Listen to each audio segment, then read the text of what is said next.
And welcome! This is Brainy Rose Smith, Line from the Forbidden Library, and today we are reading on a Saturday. I know, it's a Saturday. It's crazy. How can I stream on a Saturday? That's because I have to work late tomorrow, so I can't stream tomorrow. So we're sneaking it in today, so we can have our weekly dose of Victorian sass. Hello everyone.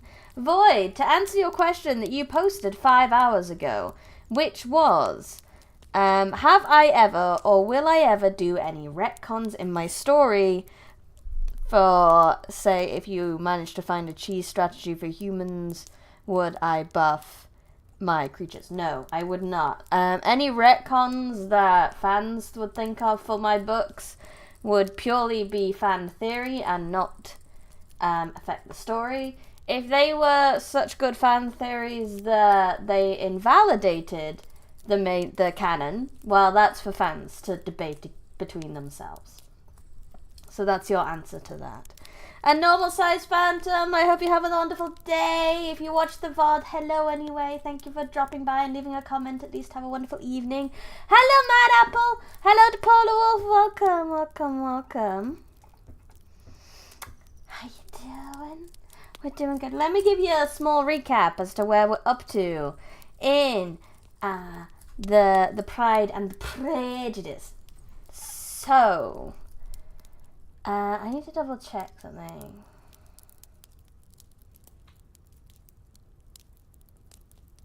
Cool. So what's happened is, at least rather than going through the whole thing, I'm going to give you at least what's important for this bit. So, did your buddy still not show up? They were never going to show up for this one. I just forgot to take it off the title. But they couldn't stream on Saturdays, unfortunately. So hopefully next week for my collab friend. I'm doing pretty terrible, but it's normal, so don't worry. Oh, DePaula Wolf.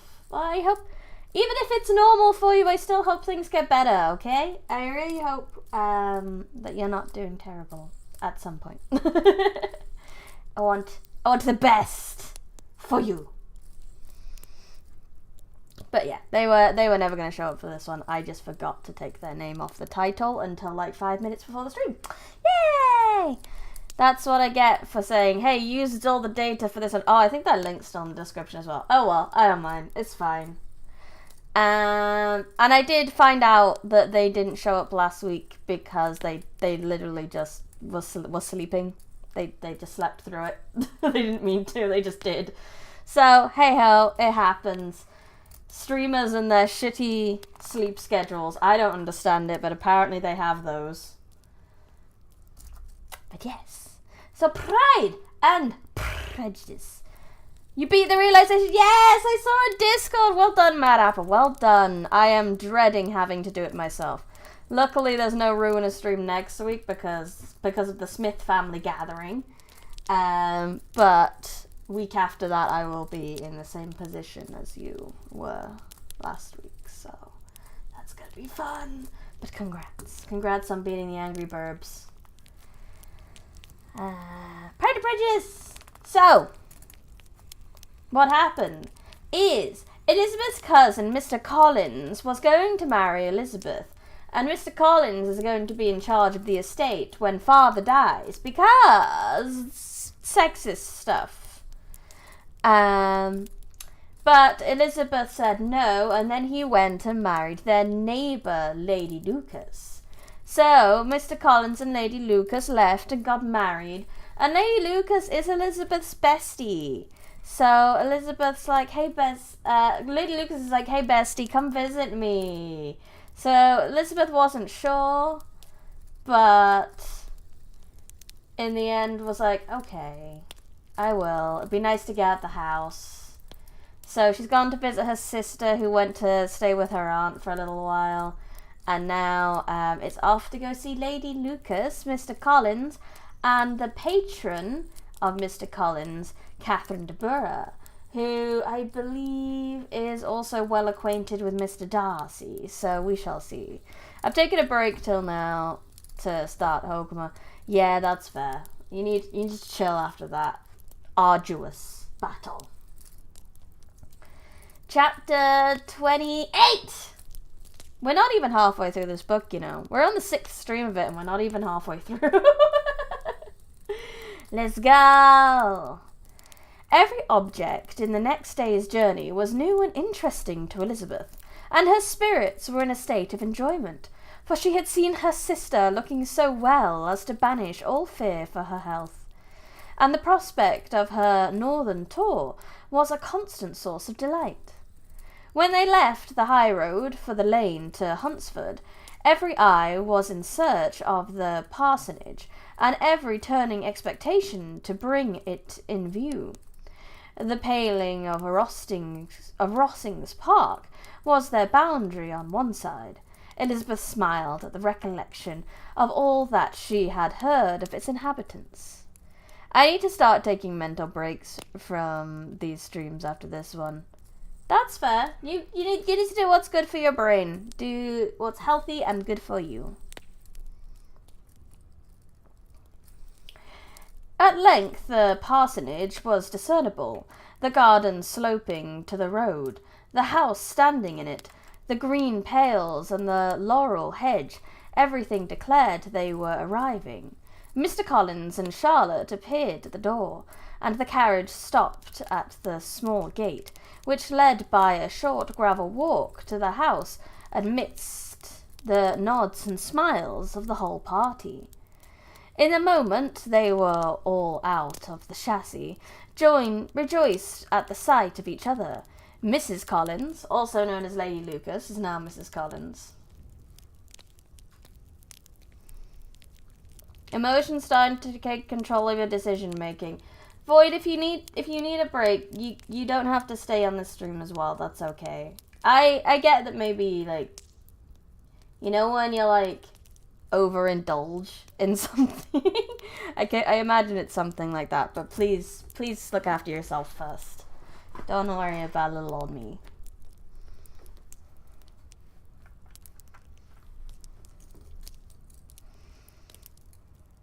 Mrs. Collins welcomed her friend with the liveliest pleasure, and Elizabeth was more and more satisfied with coming, when she found herself so affectionately received.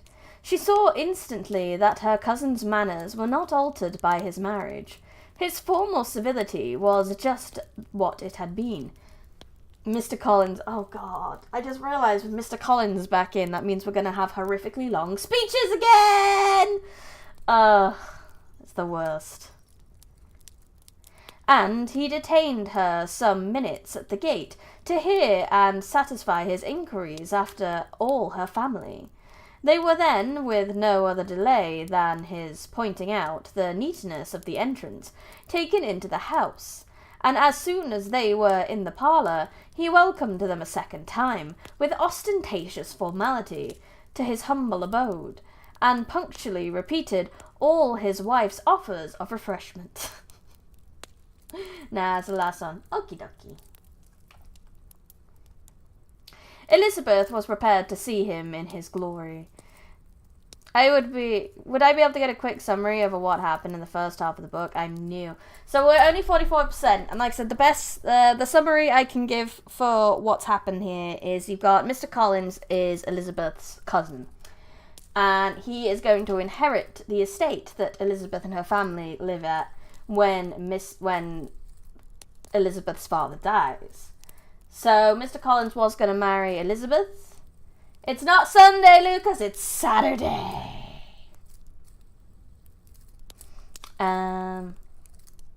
Elizabeth is...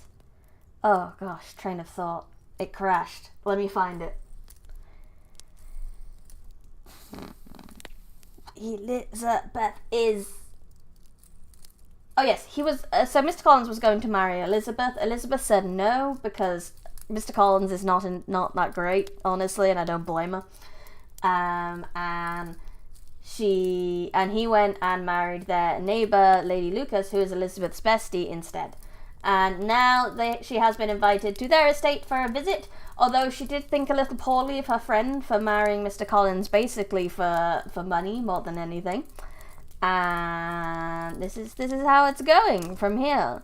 I will fill in more if we get there, but it could take me a little while to remember all the names and go through it. This is a thick book with thick things happening. But basically, we're visiting the bestie who married her cousin for money. When Elizabeth was prepared to see him in his glory, and she could not help fancying that his displaying the good proportion of the room, its aspect and its furniture, he addressed himself particularly to her, as if wishing to make her feel that she had lost in refusing him. But, though everything seemed neat and comfortable, she was not able to gratify him with any sign of repentance, and rather looked with wonder at her friend, that she could have so cheerful an air with such a companion. Thick book. It is thick! Thick. It's sick. We're on the 6th stream, and we're only 44% of the way through. We have not read a book this long on this channel. That's how thick it be. When Mr. Collins said anything of which his wife might reasonably be ashamed, which certainly was not seldom, she involuntarily turned her eye on Charlotte. Once or twice she could discern a faint blush, but, in general, Charlotte wisely did not hear. After sitting long enough to admire every article of furniture in the room, from the sideboard to the fender, to give an account of their journey, and of all that had happened in London, Mr. Collins invited them to take a stroll in the garden, which was large and well laid out, and to the cultivation of which he attended himself. To work in his garden was one of his most respectable pleasures, and Elizabeth admired the command of countenance with which Charlotte talked of the healthfulness of the exercise, and owned she encouraged it as much as possible, here leading the way through every walk and crosswalk, and scarcely allowing them an interval to utter the praises he asked for. Every view was pointed out with a minuteness which left beauty entirely behind. He could number the fields in every direction, and could tell how many trees there were in the most distant clump. But of all the views which his garden, or which the country or the kingdom could boast, none were to be compared with the prospect of Rostings, afforded by an opening in the trees that bordered the park nearby opposite the front of his house. It was a handsome modern building, well situated on rising ground. From his Can I enable sound alerts on Twitch? I don't want to. I scare too easily. I don't want them on there. Thank you for following on Twitch also, Mad Apple. I appreciate it. Yay. That's a nice voice and it's comforting. Aww.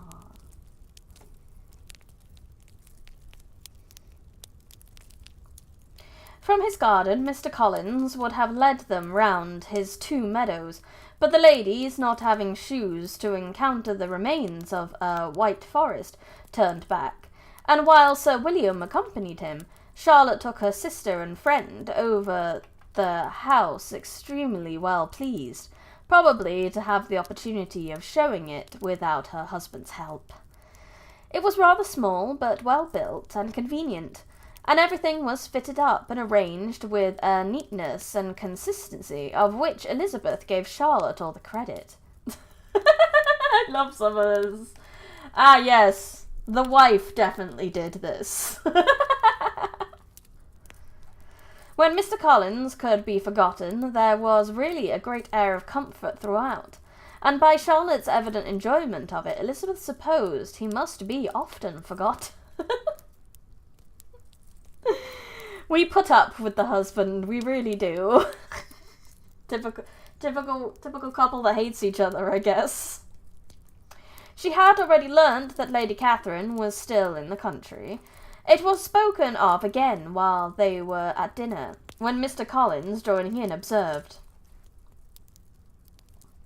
"Yes, Miss Elizabeth, you will have the honour of seeing Lady Catherine de Bourgh on the ensuing Sunday at church. So Lady Catherine de Butter is the patroness of Mr. Collins. So basically she's his sugar mama, basically. Which is weird because he's a priest. He's not quite a priest, he's a pastor. He's a pastor. And I need not say, you will be delighted with her. She is all affability and condescension, and I doubt not but you will be honoured with some portion of her notice when service is over.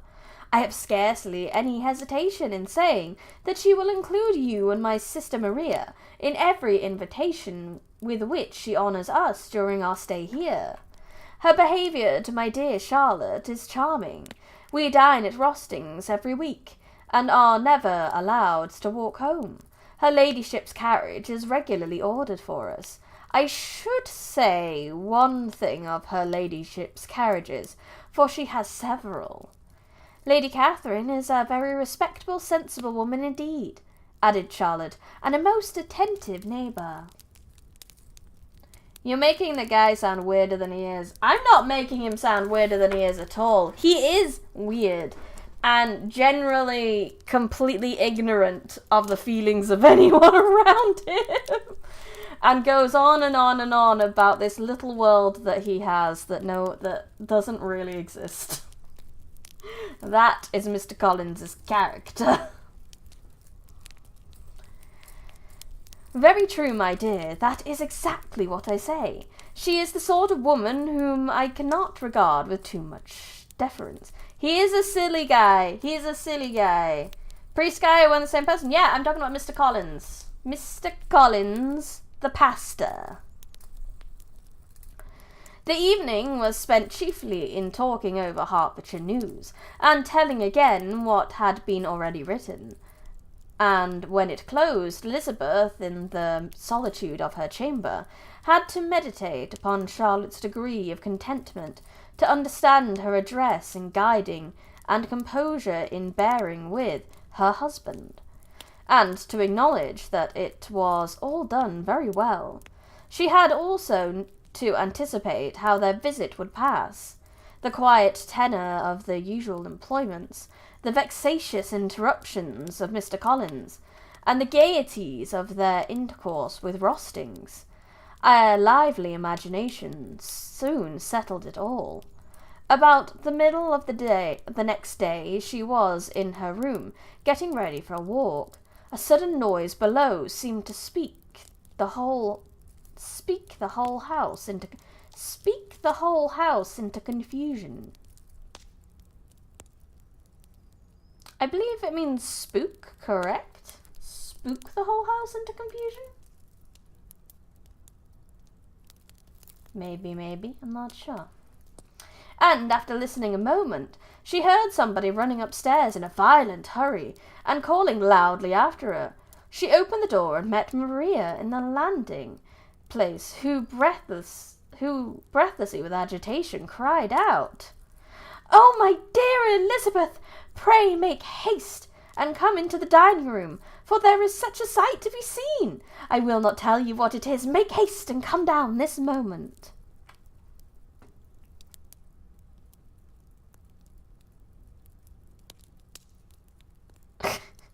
Thank you for the follow. I don't have a muscle. I can't read the whole name, but thank you for the follow. What's in the dining room? What's in the dining room? Elizabeth asked questions in vain. Maria would tell her nothing more. So Maria, for the record, is Mrs. Collins's younger sister, just for the record. And down they ran into the dining room, which fronted the lane, in quest of this wonder. It was two ladies, stopping low in a Pantheon at the garden gate. I was so confused because I had the sound of Twitch. I was hearing YouTube. Fair. "And is this all?" cried Elizabeth. "I expected at least the pigs were got into the garden, and here is nothing but Lady Catherine and her daughter." "Ah, my dear!" said Maria, quite shocked at the mistake. "It is not Lady Catherine's. The old lady is Mrs. Jenkins, who lives with them. The other is Miss Deborah. Only look at her. She is quite a little creature. Who would have thought she had been so thin and small? She is abominably rude to keep Charlotte out of doors in all this wind. Why does she not come in?" "Oh, Charlotte says she hardly ever does. It is the greatest of favours when Miss Deborah comes in." "I like her appearance," said Elizabeth, struck with other ideas. "She looks sickly and cross, yet she will do for him very well. She will make him a proper wife." Mr. Collins and Charlotte were both standing at the gate in conversation with the ladies, and Sir William, to Elizabeth's high diversion, was stationed in the doorway, in earnest contemplation of the greatness before him, and constantly bowing whenever Mr. Burrough looked that way. At length there was nothing more to be said. The ladies drove on, and the others returned to the house. Mr. Collins no sooner saw the two girls than he began to congratulate them on their good fortune, which Charlotte explained by letting them know that the whole party was asked to dine at Rostings the next day. "Oh, wonderful! We'll be able to talk to Lady Catherine herself." "Lady Catherine," said she, "you have given me what? A treasure! A treasure, Lady Catherine!" Mr. Collins's triumph in consequence of this invitation was complete. The power of displaying the grandeur of his patroness to his wandering visitors, and of letting them see her civility towards himself and his wife, was exactly what he had wished for, and that was an opportunity of doing it should be given so soon, was such an instance of Lady Catherine's condescension as he knew not how to admire enough. He really is so up her arse.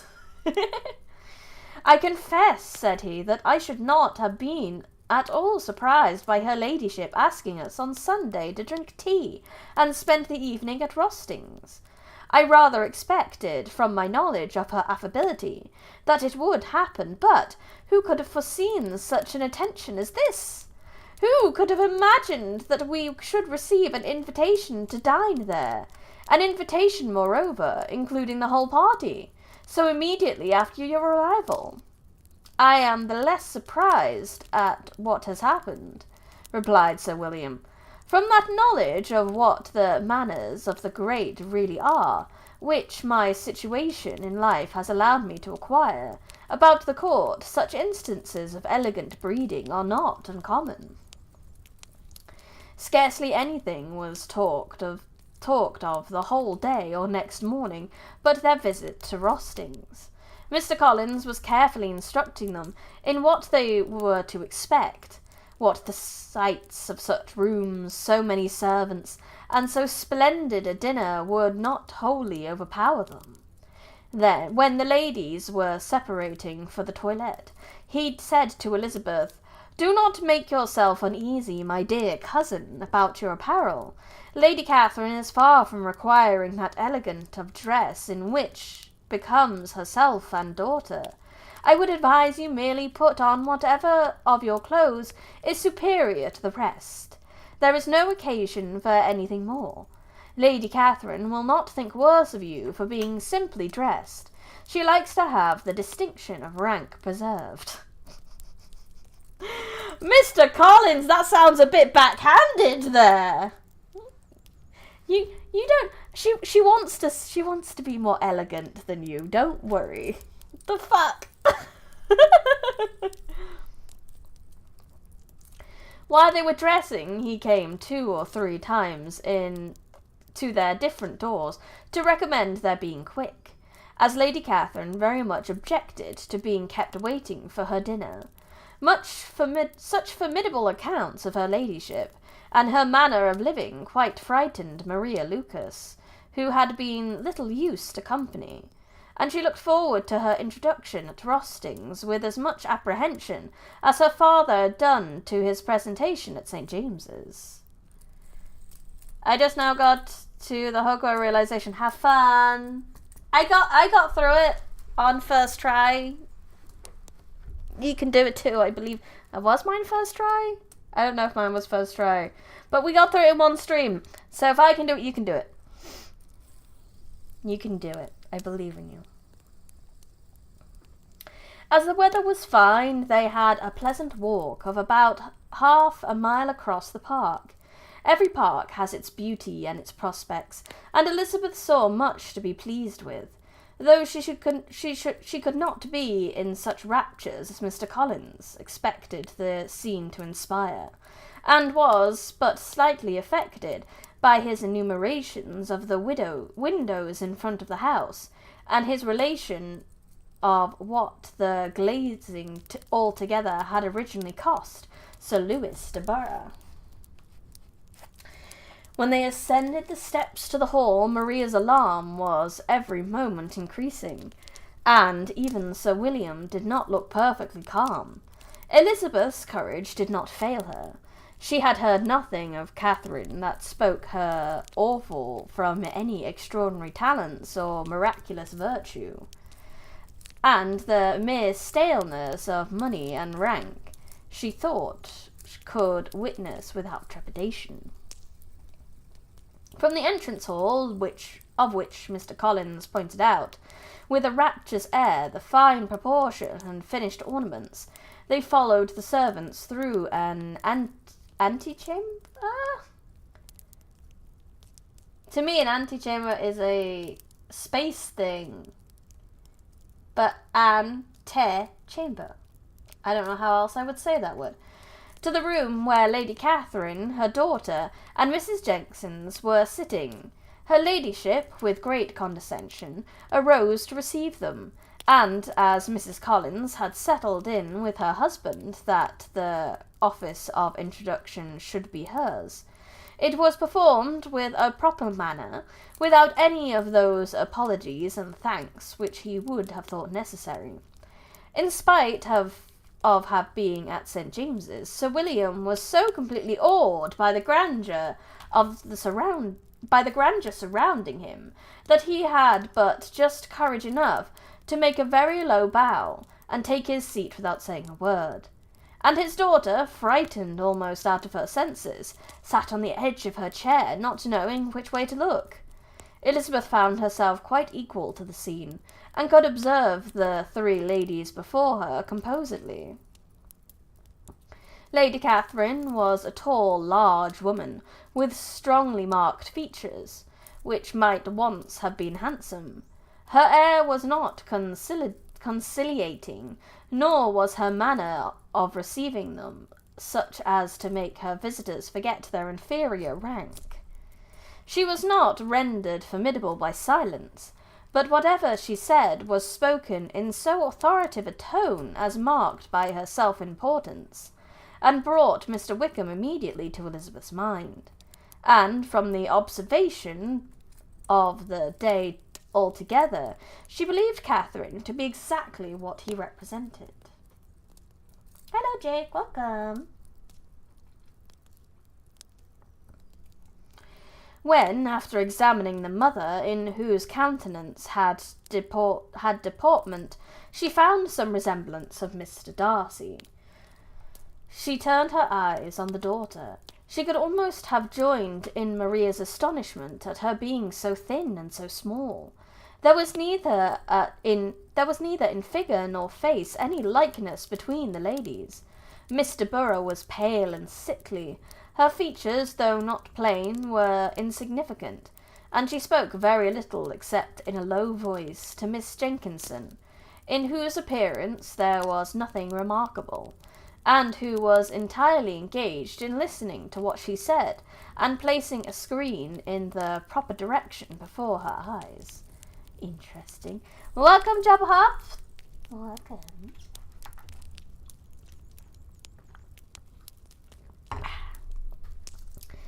After sitting a few minutes, they were all sent to one of the windows to admire the view. Mr. Collins attending them to point out its beauties, and Lady Catherine kindly informing them that it was much better worth looking at in the summer. The dinner was exceedingly handsome, and there were all the servants and all the articles of plate which Mr. Collins had promised, and, as he had likewise foretold, he took his seat at the bottom of the table, by her ladyship's desire, and looked as if he felt that life could furnish nothing greater.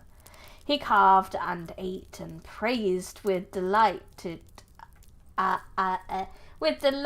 alacrity, and every dish was commended first by him, and then by Sir William, who was now recovered enough to echo whatever his son-in-law said, in a manner which Elizabeth wondered Lady Catherine could bear.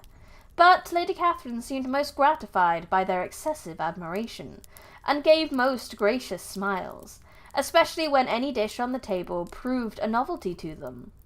The party did not supply much conversation. Elizabeth was ready to speak whenever there was an opening, but she was seated between Charlotte and Miss de Bourgh, the former of whom was engaged in listening to Lady Catherine, and the latter said not a word to her all the dinner time. Miss Jenkinson was chiefly employed in watching how little Miss de Bourgh ate, pressing to her to try some other dish, and fearing she was indisposed. Maria thought speaking out of question, and the gentlemen did nothing but eat and admire. When the ladies returned to the drawing-room, there was little to be done but to hear Lady Catherine talk, which she did without any intermission till coffee came in, delivering her opinion on every subject in so decisive a manner as proved that she was not used to have her judgment controverted. She inquired into Charlotte's domestic concerns, familiarity and minuity, and gave her a great deal of advice as to the management of them all, told her how everything ought to be regulated in so small a family as hers, and instructed her as to the care of her cows and her poultry. "You should do this everything my way," says Lady de Bourgh, because she's apparently got lots of money and is very high up in society. Elizabeth found that nothing was beneath this great lady's attention which could furnish her with an occasion for dictating to others. In the intervals of her discourse with Mrs. Collins, she addressed a variety of questions to Maria and Elizabeth, but especially to the latter, of whose connection she knew the least, and who she observed to Mrs. Collins was a very genteel, pretty kind of girl. She asked her at different times how many sisters she had, whether they were older or younger than herself, whether any of them were likely to be married, whether they were handsome, where they had been educated, what carriage her father kept, and what had been her mother's maiden name. See, that's a very personal question now. You can't be giving out that information anymore. Elizabeth felt the impertinence of her questions, but answered them very composedly. Lady Catherine then observed, "Your father's estate is entailed on Mr. Collins, I think. For your sake," turning to Charlotte, "I am glad of it, but otherwise I see no occasion for entailing estates from the female line. It was not thought necessary in Sir Lewis de Borough's family. Do you play and sing, Miss Bennet?" "A little." "Oh, then, some time or other we shall be happy to hear you. Our instrument is a capital one, probably superior to— You shall try it some day. Do your sisters play and sing?" "One of them does." Why did not you all learn? You ought to all have learned. The Miss Webbs all play, and their father has not so good an income as yours. Do you draw?" "No, not at all." "What? None of you?" "Not one." "That is very strange. But I suppose you had no opportunity. Your mother should have taken you to town every spring for the benefit of masters." My mother would have no objection, but my father hates London. Has your governess left you? We never had a governess. No governess? How is that possible? 5 daughters brought up at home without a governess? I've never heard of such a thing. Your mother must have been quite the slave to your education. So I suppose a governess must be like a nanny? A in-house tutor kind of thing? Elizabeth could hardly help smiling, as she assured her that had not been the case. Then who taught you? Who attended to you? Without a governess, you must have been neglected. Compared with some families, I believe we were, but such of us as wished to learn never wanted the means. 1 second. Twitch has some things I need to ban. Ban.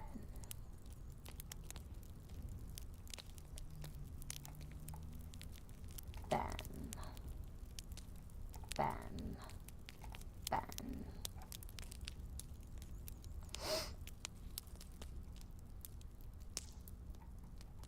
Done. Anyway. Elizabeth could hardly help smiling, as she was... compared with some families, I believe we were. But such of us as wished to learn never wanted the means. We were always encouraged to read, and had all the masters that were necessary. Those who chose to be idle certainly might. That is very strange, but I suppose you had no opportunity. Your mother should have taken you to town. No. Let's not repeat what I just read. Aye, no doubt, but that is what a governess will prevent. And if I had known your mother, I should have advised her most strenuously to engage one. I always say that nothing is to be done in education without steady and regular instruction, and nobody but a governess can give it. It is wonderful how many families I have been the means of supplying in that way. I am always glad to get a young person well placed. 4 nieces of Mrs. Jenkins are most delightfully situated through my means, and it was but the other day that I recommended another young person, who was merely accidentally mentioned to me, and the family are quite delighted with her.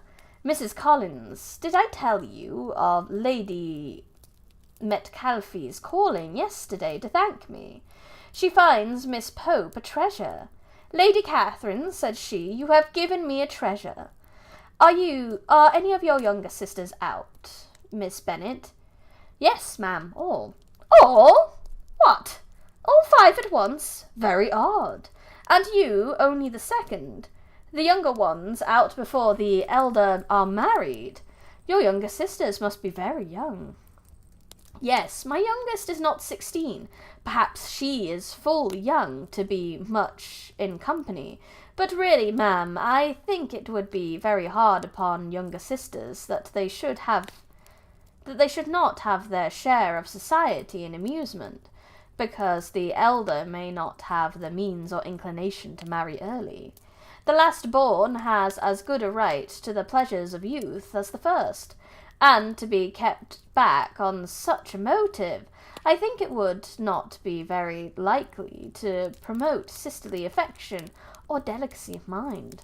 Upon my word, said her ladyship, you give your opinion very decidedly for so young a person. Pray, what is your age?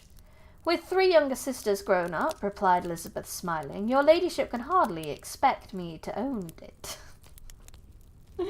I will not tell you my age. I will not admit to how old I am. Lady Catherine seemed quite astonished at not receiving a direct answer, and Elizabeth suspected herself to be the first creature who had ever dared to trifle with so dignified impertinence. You cannot be more than 20, I am sure. Therefore, you need not conceal your age. I am 1 and 20. She's 21. When the gentlemen had joined them and tea was over, the card tables were placed. Lady Catherine, Sir William, and Mr. and Mrs. Collins sat down to quadrille, and as Miss de Burgh chose to play at casino, the two girls had the honour of assisting Mrs. Jenkins to make up her party. Their table was superlatively stupid. Scarcely a syllable was uttered that did not relate to the game, except when Mrs. Jenkins expressed her fears of Miss de Burgh's being too hot or too cold, or having too much or too little light. A great deal more passive than the other table. Lady Catherine was, generally speaking, stating the mistakes of the three others, or relating some anecdote of herself. Mr. Collins was employed in agreeing to everything her ladyship said, thanking her for every fish he won, and apologising if he thought he won too many.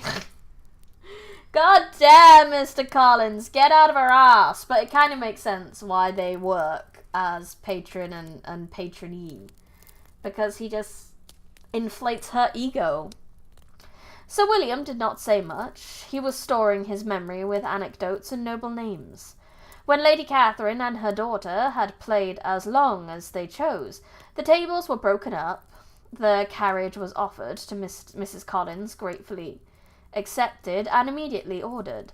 The party then gathered round the fire to hear Lady Catherine determine what weather they were to have on the morrow. From these instructions they were summoned by arrival of the coach, and with many speeches of thankfulness on Mr. Collins' side, and as many bows on Sir William's, they departed. As soon as they had driven from the door, Elizabeth was called on by her cousin to give her opinion on all that she had seen at Rostings, which, for Charlotte's sake, she had made more favourably than it really was. But her commendation, though costing her some trouble, could by no means satisfy Mr. Collins, and he was very soon obliged to take her ladyship's praise into his own hands. No, you're not sniffing her arse enough. Allow me. Chapter 30. Oh my god, there's a lot of chapters. Let me take a quick drink.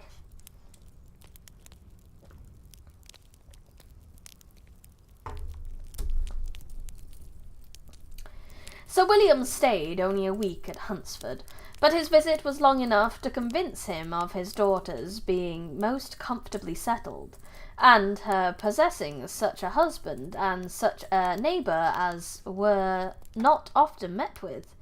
While Sir William was with them, Mr. Collins devoted his morning to driving him out in his gig. I don't know what that is. What is a gig? Other than a concert, what is a gig?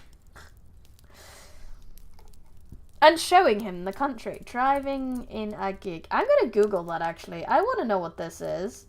Should we learn a thing today? Driving in a gig. What does that mean? Gigs in the UK. Paid gigs. No, not music. Rise of gig driving. No, that's not gig driving. It's only giving me results of, you know how like gig economy for Deliveroo and stuff. That's the response it's getting. We will not know what driving in a gig is. Yeah. Oh no, I found it! Wikipedia told me! Oh, this is a gig. That's a gig. We've learned what a gig is today. Now I know. Thank you for having a picture as well. That way I didn't have to show you the web page I was looking. Anyway, where were we? Mr. Collins devoted his morning to driving him out in his gig and showing him the country. But when he went away, the whole family returned to their usual employments, and Elizabeth was thankful to find that they did not see more of their cousins by the alteration, for the chief of the time between breakfast and dinner was now passed by him, either at work or in the garden, or in reading and writing, and looking out of the window in his own book-room, which fronted the road. The room in which the ladies sat was backwards.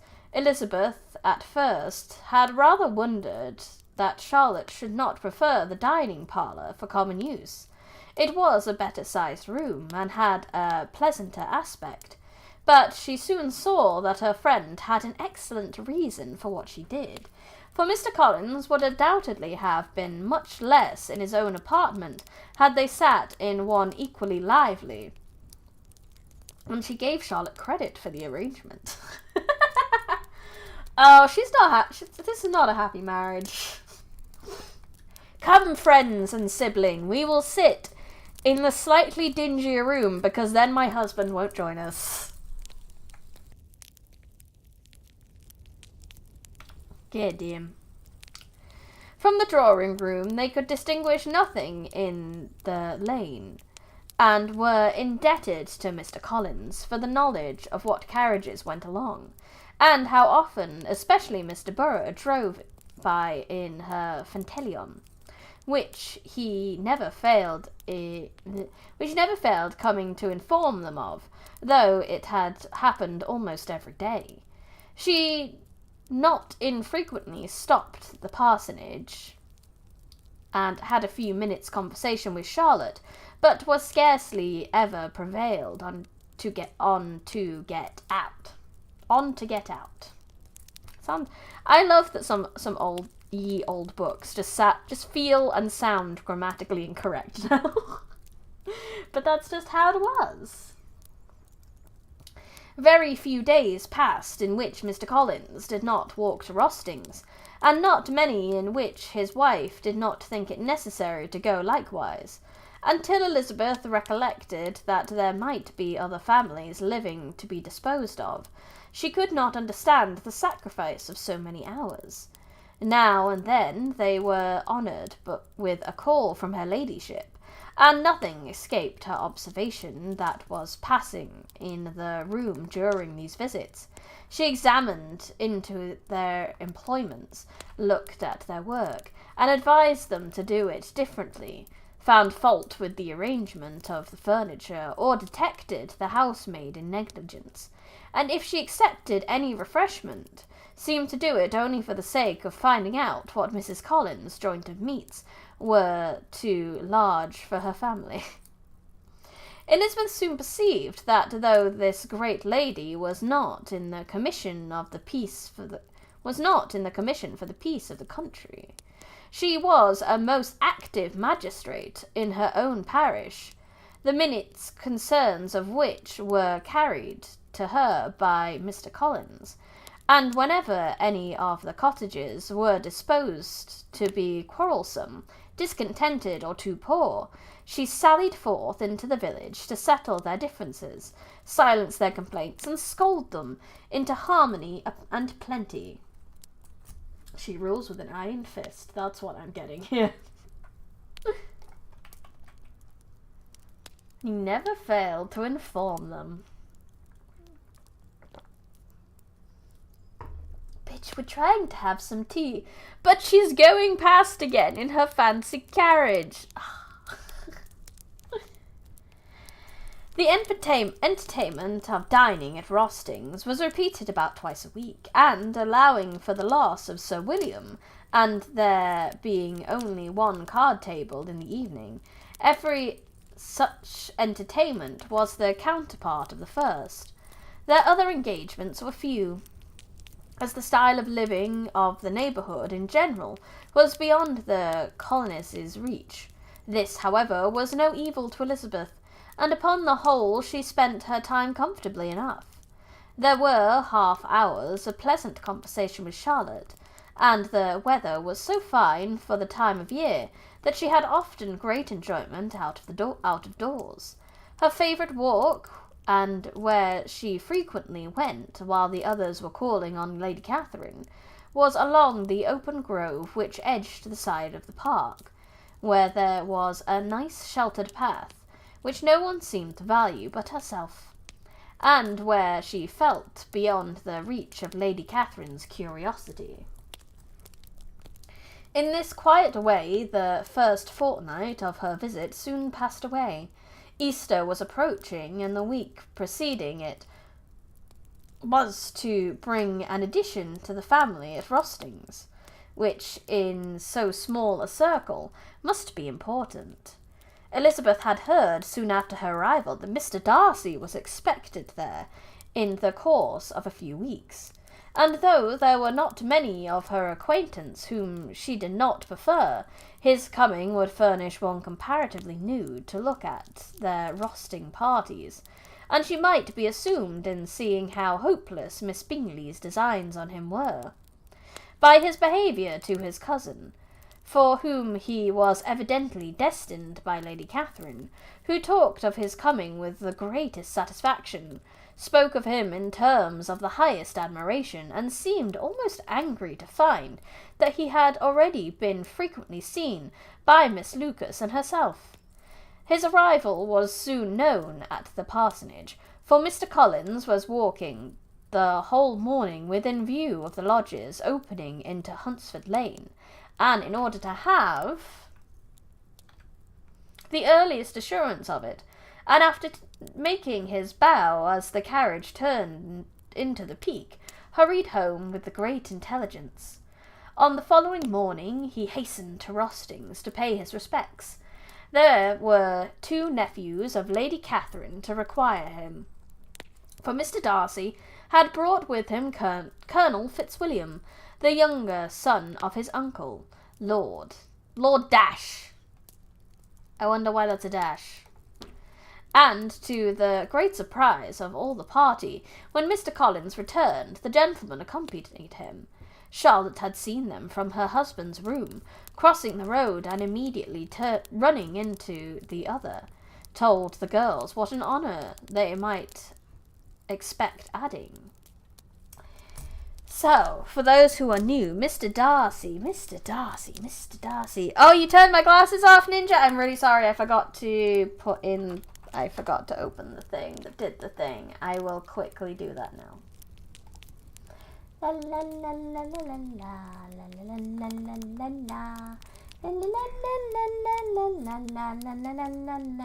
la. Just opening the software that lets things work for Twitch, because I forgot to do it at the start of the stream. La la la la la la. Okay. Twitch points. Glasses on and off. Hold on! Not my glasses! Okay. I do get a headache if I don't have my glasses on forever, so hopefully we can put them back on at some point. But there I am, without glasses. Reading.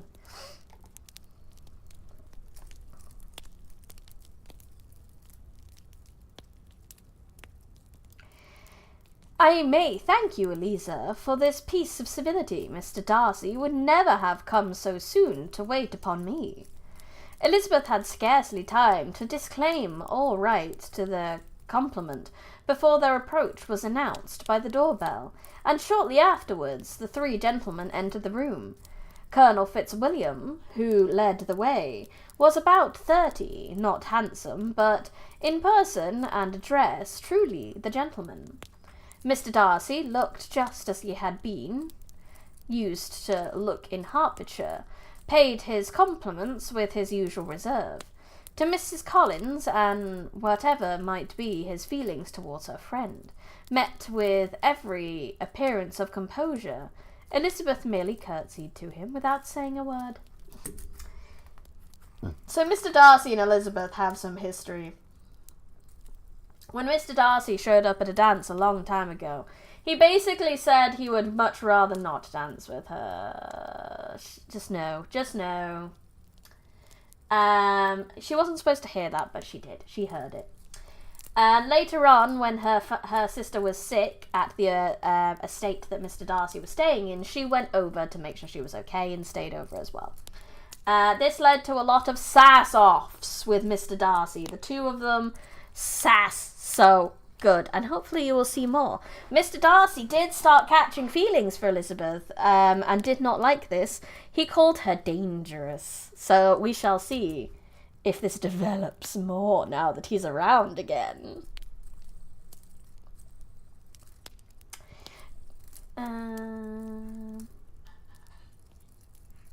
Without saying a word, Colonel Fitzwilliam entered into conversation directly with the readiness and ease of a well-bred man, and talked very pleasantly, but his cousin, after having addressed a slight observation on the house and garden to Mrs. Collins, sat for some time without speaking to anybody.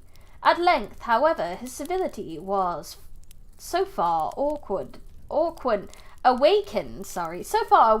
as to inquire of Elizabeth after the health of her family. She answered him in the usual way, and after a moment's pause added, "My eldest sister has been in town these 3 months. Have you never happened to see her there?" She was perfectly sensible that he never had, but she wished to see whether he would betray a consciousness of what had passed between the Bingleys and Jane, and she thought he looked a little confused as he answered that he had never been so fortunate as to meet Miss Bennet. The subject was pursued no further, and the gentlemen soon afterwards went away. Oh my. Colonel Fitzwilliam's manners were very much admired at the parsonage, and the ladies all felt that he must add considerably to the pleasure of their engagements at Rostings. It was some days, however, before they received any invitation hither, for while there were visitors in the house, they could not be necessary, and it was not till Easter Day, almost a week after the gentlemen's arrival, that they were honoured by such an attention, and then they were merely asked on leaving church to come there in the evening. For the last week they had seen very little of either Lady Catherine or her daughter. Colonel Fitzwilliam had called the parsonage more than once during that time, but Mr. Darcy they had only seen at church. The invitation was accepted, of course, and at a proper hour they joined the party in Lady Elizabeth's drawing-room. Her ladyship received them civilly, but it was plain that their company was by no means so acceptable as when she could get nobody else, and she was, in fact, almost engrossed by her nephews speaking to them, especially to Darcy, much more than any other person in the room. Colonel Fitzwilliam seemed really glad to see them. Anything was a welcome relief to him at Rostings, and Mrs. Collins' pretty friend had, moreover, caught his fancy very much. He now seated himself by her, and talked so agreeably of Kent and Hertfordshire, of travelling and staying at home, of new books and music, that Elizabeth had never been half so well entertained in that room before, and they conversed with so much spirit and the flow as to draw attention of Lady Catherine herself, as well as that of Mr. Darcy. Oh my! Will Mr. Darcy get jealous? I hope so. Oh God, I hope so.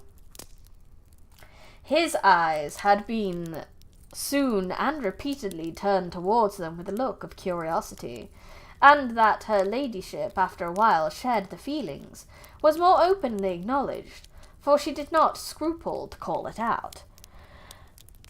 "What is that you are saying, Fitzwilliam? What is it you are talking of? What are you telling Miss Bennet?" "Let me hear what it is." "We talk of music, madame," said he, when no longer able to avoid a reply. "Of music! Then pray speak aloud. It is of all subjects my delight. I must have my share in the conversation, if you are speaking of music. There are few people in England, I suppose, who have more true enjoyment of music than I myself." Jesus Christ. "You're speaking of music, then I must be in the conversation!" Jesus Christ, Catherine, Jesus Christ. This is my house and I must be in the conversation.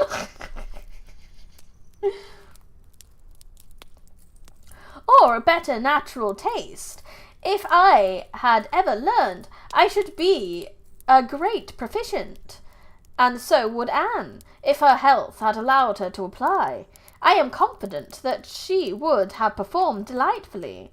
How does Georgina get on, Darcy? Mr. Darcy spoke with affectionate praise of his sister's proficiency.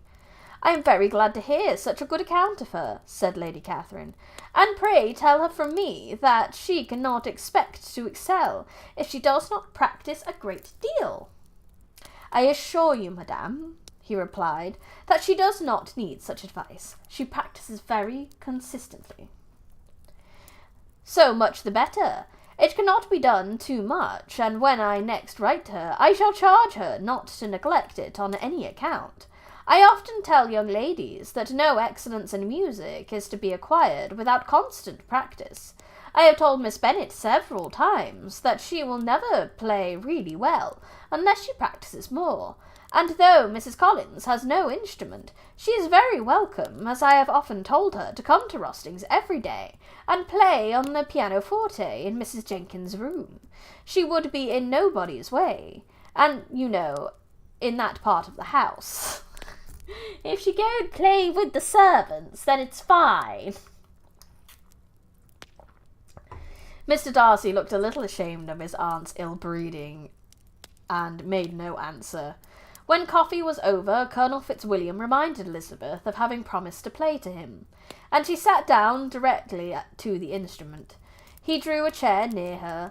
Lady Catherine listened to half a song and then talked, as before, to her nephew till the latter walked away from her, and proving, with his usual deliberation towards the pianoforte, stationed himself as to command a full view of the fair performer's countenance. So she tried to talk through Elizabeth's performance to Darcy, and Darcy was like, I don't want to talk, I want to listen, bye.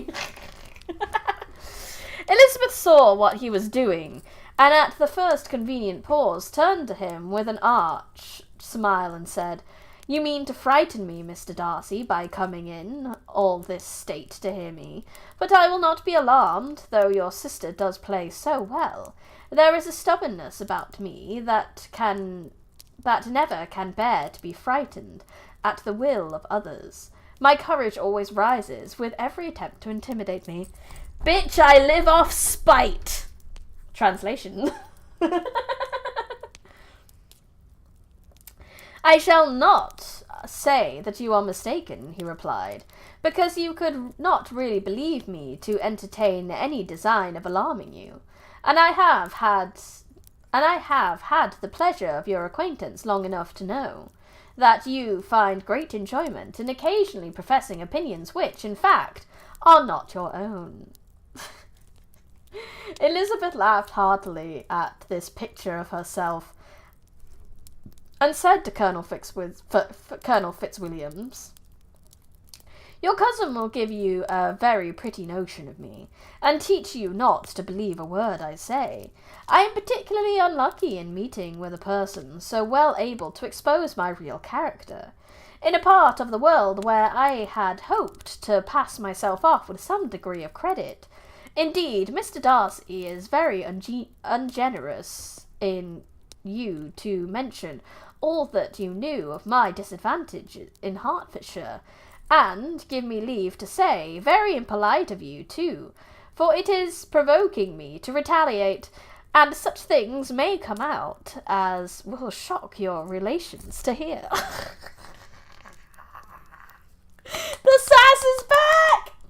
So, the translation to that is, how dare you bring up things and attack my character in front of these strangers that I was hoping to pass off as normal. How dare you! I will expose you, bitch. I'm able to hear a slight difference in your voice when you laugh, Brony. I have no explanations. I'm just existing. I'm not afraid of you, he said, smiling. Smilingly. Smilingly. Is that a word? Smilingly. Pray let me hear of what you have to accuse him of, cried Colonel Fitzwilliams. I should like to know how he behaves among strangers. You shall hear then, but prepare for something very dreadful. The first time of my ever seeing him in Hertfordshire, you must know, was at a ball. And at this ball, but what do you think he did? Can't wait to get compared to an Absol again. I fucking hope not. Please don't bring that on me again. Please don't. We're so close to 5k. I cannot afford to have a sore throat this close to 5k. We've only got 7 subs left between me and a karaoke stream. I can't get ill. He danced only 4 dances. I am sorry to pain you, but so it was. He danced only 4 dances. Though gentlemen were scarce, and, to my knowledge, more than one young lady was sitting down in want of a partner. Mr. Darcy, can you deny the fact? I had not at that time the honour of knowing any lady in the assembly beyond my own party. True, and nobody can ever be introduced in a ballroom. Well, Colonel Fitzwilliams, what do I play next? My fingers await your orders. Eat oranges, oranges chase colds away, but I don't like... Well, I was about to say I don't like oranges, but I haven't really eaten just an actual orange since I was a kid. So I should probably try an orange again, because, tastes change, and I like to regularly retry things. So I should try an orange again at some point in my life. But hello, Nako-chan, welcome, welcome. You're just in time for another sass-off. Perhaps, said Darcy, I should have judged better had I sought an introduction, but I am ill-qualified to recommend myself to strangers.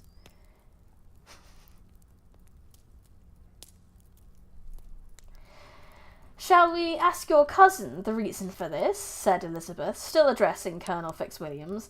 Shall we ask him why a man of sense and education, and who has lived in the world, is ill-qualified to recommend himself to strangers? I love this. They're ganging up on him. I certainly I can answer your question, said Fitzwilliam. Without applying to him, it is because he will not give himself the trouble. Although this is funny, because they're just accusing him of being really antisocial, which I guess back then must have been a much bigger deal than it was now. I certainly have not the talent which some people possess, said Darcy, of conversing easily with those I have never seen before. I cannot catch their tone of conversation, nor appear interested in their concerns, as I often see done. My fingers, said Elizabeth, do not move over this instrument in the masterly manner which I see so many women's do. They have not the same force or rapidity, and do not produce the same expression. But then, I have always supposed it to be my own fault, because I would not take the trouble of practising. It is not that I do not believe my fingers as capable as any other woman's of superior education. Darcy smiled and said, You are perfectly right. You have employed your time much better. No one admitted to the privilege of hearing you can think anything wanting. We neither of us performed a strange... He turned it against her! So translation. Modern translation. Well, I know why he didn't dance with enough people or introduce himself. It's because he really can't be arsed with people. And then he's like, well, it's not that I can't be arsed with people. I'm not as good at small talk than other people. And then she's like, well, I'm not as good at piano because I haven't practiced. So, I'm probably capable, but I haven't practiced. And he's like, you're perfectly right. We don't need to practice. This is fine.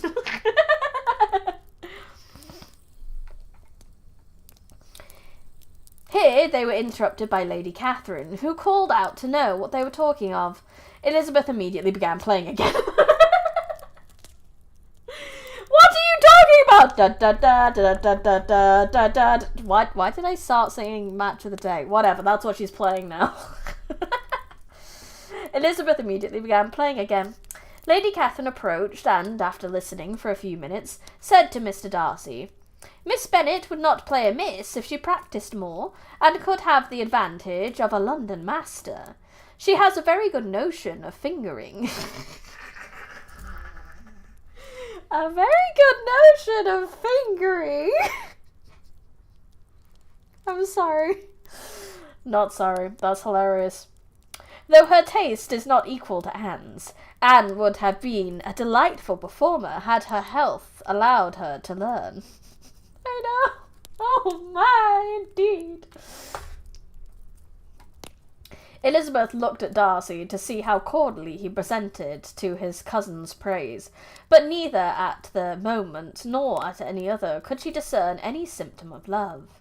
And from the whole of his behaviour to Mr. Borough, she derived this comfort for Miss Bingley, that he might have been just as likely to marry her had she been his relation. So, a bit of tea for you. Is Miss Bingley, the sister of someone that Elizabeth's sister's going after, has the hots for Mr. Darcy, but it seems that it's not being repropriated. It's not two ways. And so Elizabeth was trying to notice if Mr. Bingley had fallen, but it doesn't seem he has fallen to her charms yet. Lady Catherine continued her remarks on Elizabeth's performance, mixing with them many instructions on execution and taste. Elizabeth received them with all the forbearance of civility, and, at the request of the gentleman, remained at the instrument till her ladyship's carriage was ready to take them all home. Fucking love Elizabeth. She's so cool, man. She is an inspiration to how all should act. This is... Darcy's gonna come visit her? Oh, Lordy Lou. Speaking of Lordy Lou, I am going to go to the... BRB.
Hello! Right, should we see why Darcy and Lizzie are going to be in the same room together and probably have another sass-off? We are halfway through the book, and these are the main couple from what I know. So I should hope something's going to happen with them. Oh my gosh, it's a back! Oh, thank you to Polar Wolf and for the headbands, thank you. And a rose color. Purple! Yay! Wonderful. Have a nice lurk. You'll be comfy. Elizabeth was sitting by herself the next morning and writing to Jane, while Mrs. Collins and Maria were gone on business into the village, when she had startled by a ring at the door, a certain signal of a visitor. As she had heard no carriage, she thought it not unlikely to be Lady Catherine, and under that apprehension she was putting away her half-finished letter, that she might escape all impertinent questions, when the door opened, and, to her very great surprise, Mr. Darcy, and Mr. Darcy only, entered the room. Oh my! Mr. Darcy, what are you doing here? He seemed astonished too on finding her alone, and apologised for his intrusion by letting her know that he had understood all the ladies to be within. They then sat down, and when her inquiries after Rostings were made, seemed in danger of sinking into total silence.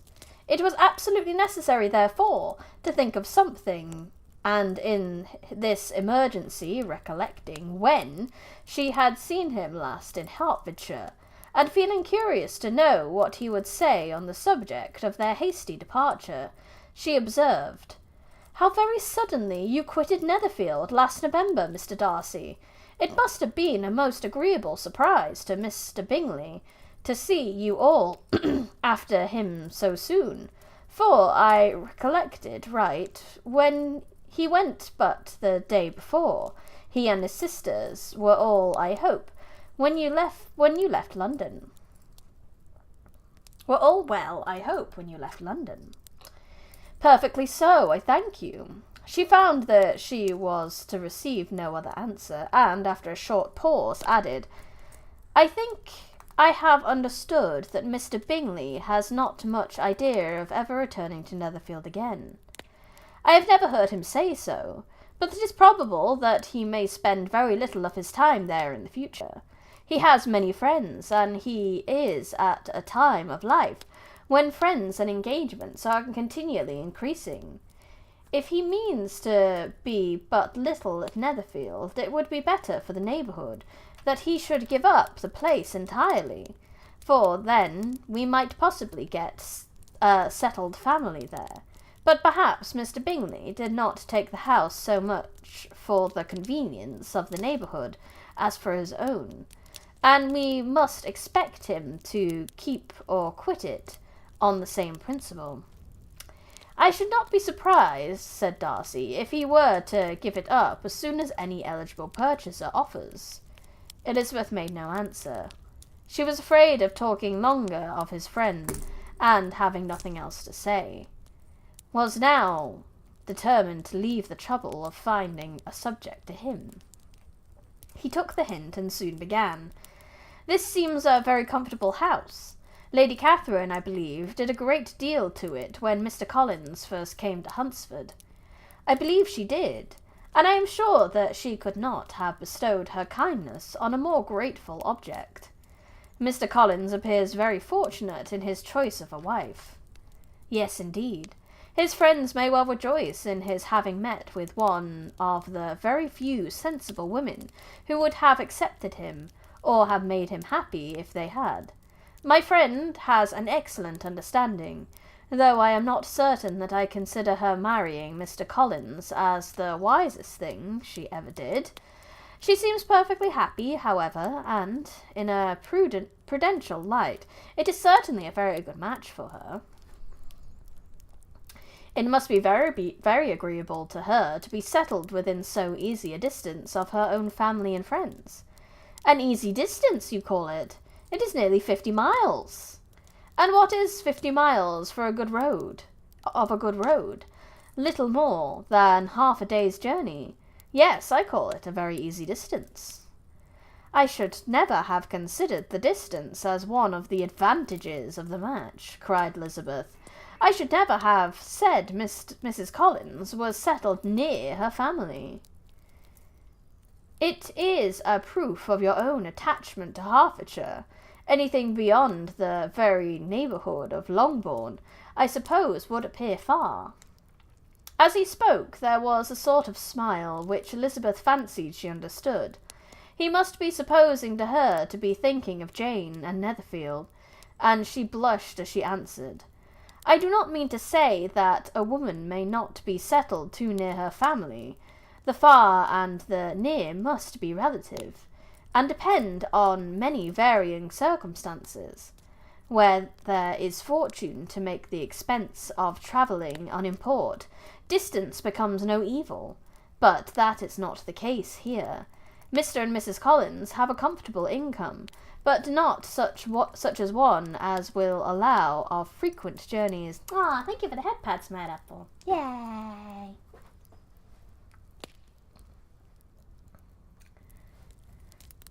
I am persuaded my friend would not call herself near her family unless than half the present distance. Unless less than half the present distance. Mr. Darcy drew his chair a little towards her, and said, You cannot have the right to such very strong local attachment. You cannot have been always at Longbourn.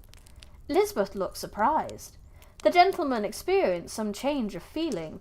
He drew back his chair, took a newspaper from the table, and glancing over it, said in a colder voice, Are you pleased with Kent?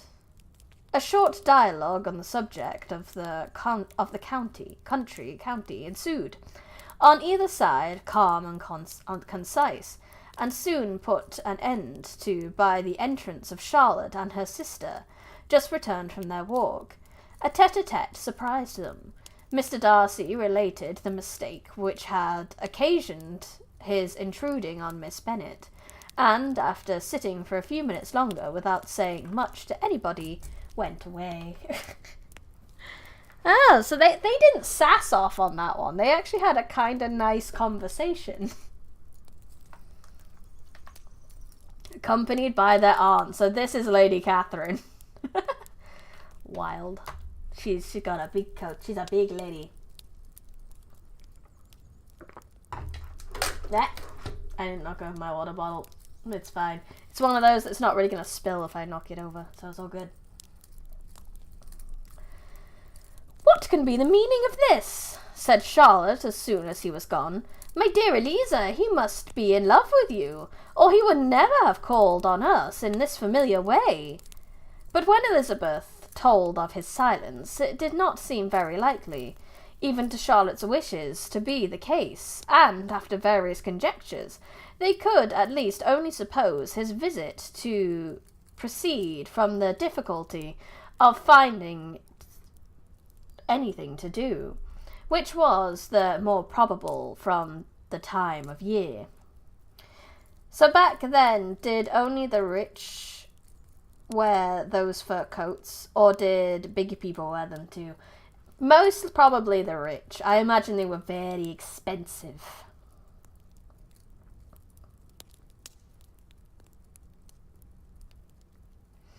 All field sports were over. Within doors there was Lady Catherine, books, and a billiard table, but gentlemen cannot always be within doors, and in the nearness of the parsonage, or the pleasantness of the walk to it, or of the people who lived in it, the two cousins found a temptation from this period of walking with almost every day. They called at various times of the morning, sometimes separately, sometimes together, and now and then accompanied by their aunt. It was plain to them all that Colonel Fitzwilliam came here because he had pleasure in their society, a persuasion which, of course, recommended him still more, and Elizabeth was reminded by her own satisfaction in being with him, as well as by his evident admiration of her former favourite, George Wickham, and though, in comparing them, she saw there was less captivating softness in Colonel Fitzwilliam's manners, she believed he might have the best informed mind. She likes his conversation, which is a very high praise coming from Elizabeth. But why Mr. Darcy came so often to the parsonage, it was more difficult to understand. It could not be for society, as he frequently sat there 10 minutes together without opening his lips, and when he did speak, it seemed the effort of necessity rather than of choice. A sacrifice to propriety, not a pleasure to himself. He seldom appeared really animated. Mrs. Collins knew not what to make of him. Colonel Fitzwilliams occasionally laughing at his stupidity, provided that he was generally different, which her own knowledge of him could not have told her, and she would have liked to believe this changed the effect of love, and the object of her love, her friend Eliza. She set herself seriously to work to find out. She watched him whenever they were at Rostings, and whenever he came to Hunsford, but without much success. He certainly looked at her friend a great deal, but the expression of that look was disputable. It was an earnest, steadfast gaze, but she often doubted whether there were much admiration in it, and sometimes it seemed nothing but absence of mind. She had, once or twice, suggested to Elizabeth the possibility of his partial to her, but Elizabeth always laughed at the idea, and Mr. Collins did not think it right to press the subject, from the danger of raising expectations which might only end in disappointment, for, in her opinion, it admitted not of a doubt that all her friend's dislike would vanish, if she could suppose him to be in her power. In her kind schemes for Elizabeth, she sometimes planned her marrying Colonel Fitzwilliams. This is Bestie's point of view from what I can tell. So Bestie's just like her mum. This is terrible. He was beyond comparison. The pleasant man, he certainly admired her, and his station in life was most eligible. But to counterbalance these disadvantages, Mr. Darcy had considerable patronage in the church, and his cousin could have none at all. Wow, there was a few, empty pages there. There we go. Oh, we're going to have another encounter, but I think that's Fitzgerald, not Lizzie. Not Mr. Darcy, even. More than once did Elizabeth, in her ramble within the park, unexpectedly meet Mr. Darcy. Oh, maybe it was Darcy, fair enough. She felt all the perversiveness of this mischance that should bring him where no one else was brought, and to prevent its ever happening again, took care to inform him at first that it was a favourite haunt of hers. How it could occur a second time, therefore, was very odd indeed. Do they still teach Roman numerals in schools? I have no idea. I don't know. I don't really, I only remember kind of learning them a little bit when we talked about, Greeks and Romans at the time. And there's a lot of, Roman ruins in places I've been in the UK, and I've been to, Roman museums, and I feel like that's where I learned more about Roman numerals in school. I doubt they do. I really doubt it.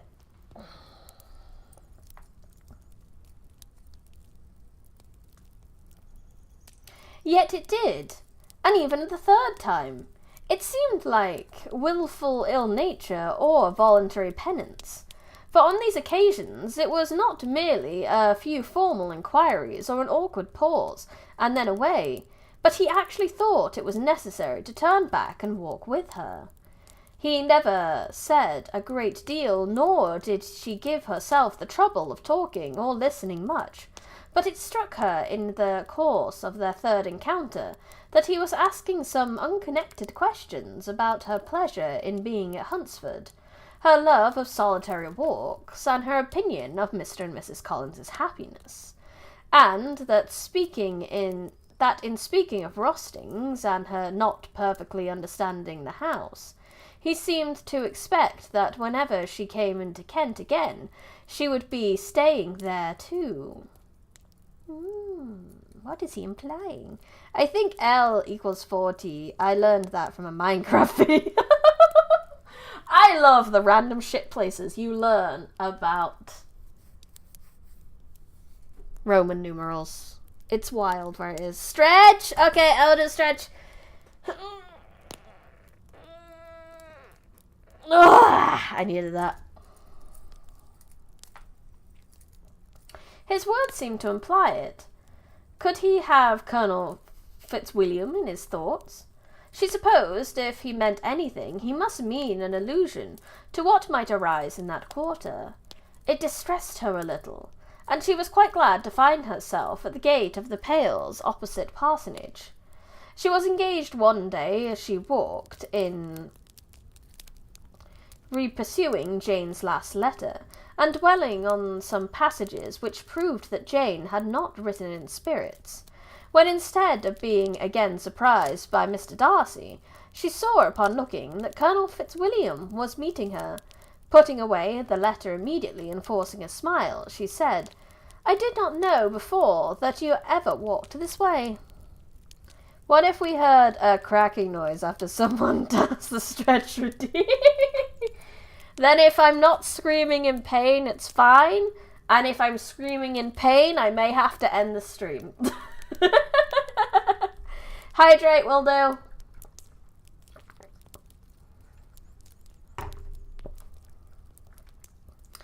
I have been making a tour of the park, he replied, as I generally do every year, and intended to close it with a call at the parsonage. Are you going much farther? No, I should have turned in a moment. And accordingly she did turn, and they walked towards the parsonage together. Do you certainly leave Kent on Saturday? Said she. Yes, if Darcy does not put it off again. But I am at his disposal. He arranges the business just as he pleases. And if not able to please himself in the arrangement, has he... Sorry.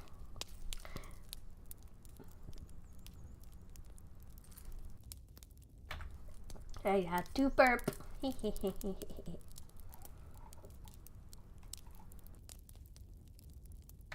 there we go. I thought I muted myself for a minute, but I didn't!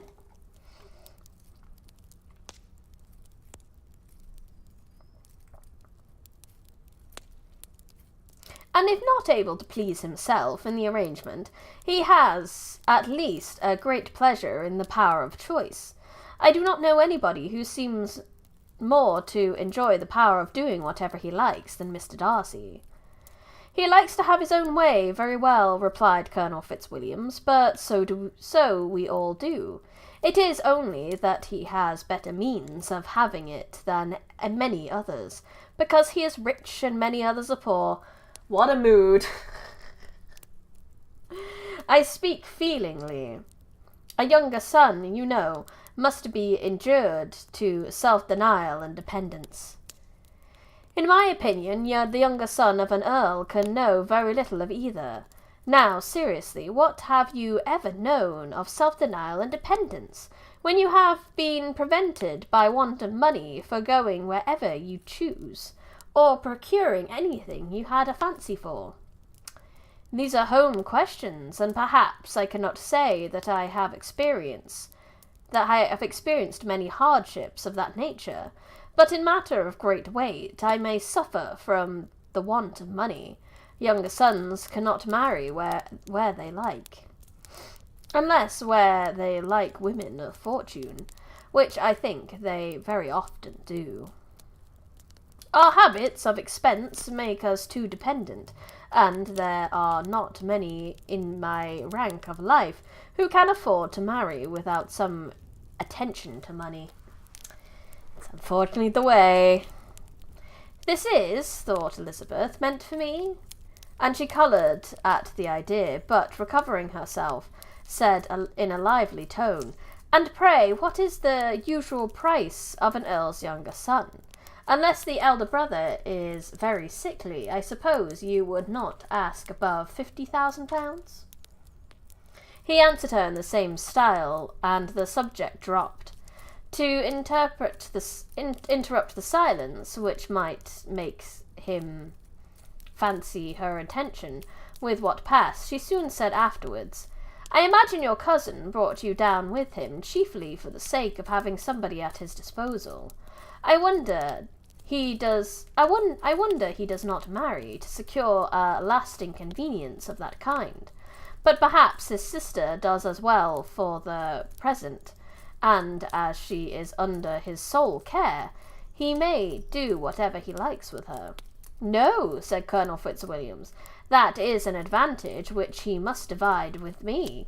I am joined with him in the guardianship of Miss Darcy." "Are you indeed? And pray, what sort of guardian does that make you? Does your charge give you much trouble?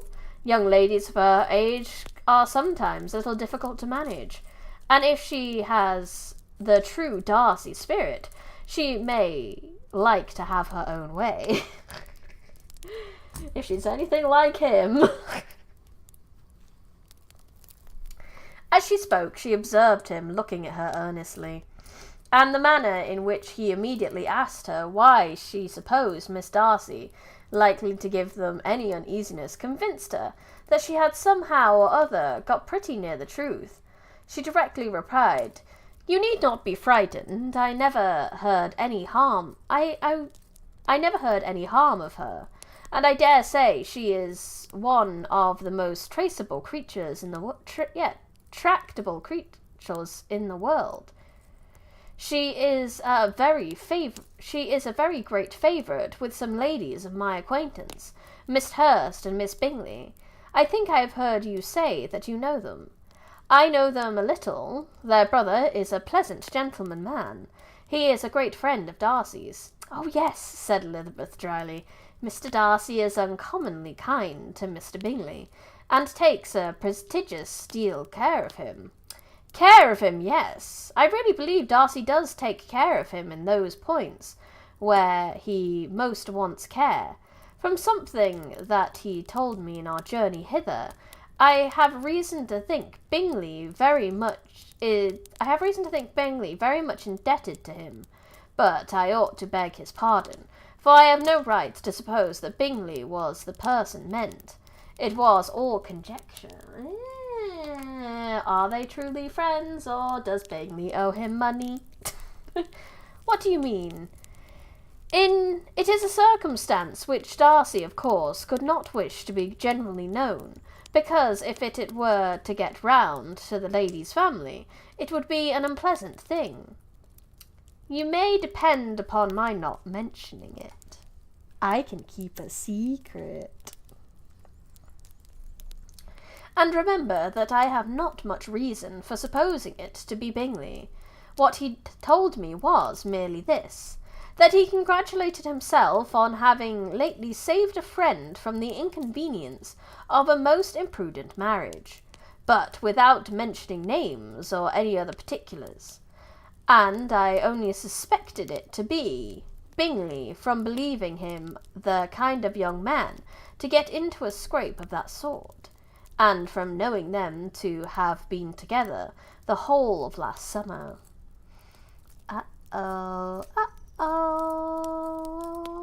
"Did Mr. Darcy give you his reason for this interference? I understood that there were some very strong objections against the lady. And what arts did he use to separate them?" "He did not talk to me of his own arts," said Fitzwilliam, smiling. "He only told me what I have told you now." Elizabeth made no answer, and walked on, her heart swelling with indignation.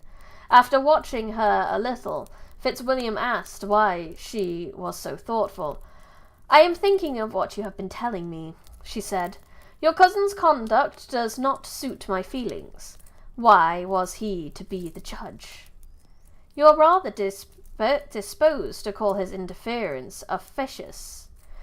I do not see what right Mr. Darcy had to decide on the propriety of his friend's inclination, or why, upon his own judgment alone, he was to determine and direct in what manner that his friend was to be happy.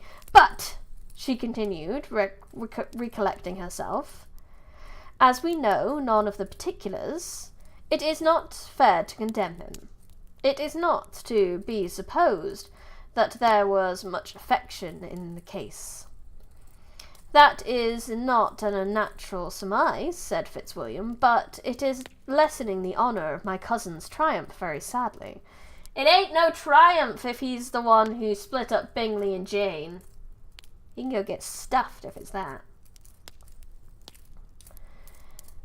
This was spoken jestingly, but appeared to her so just a picture of Mr. Darcy, that she would not trust herself with an answer, and therefore abruptly changed the conversation, talked on indifferent matters till they reached the parsonage.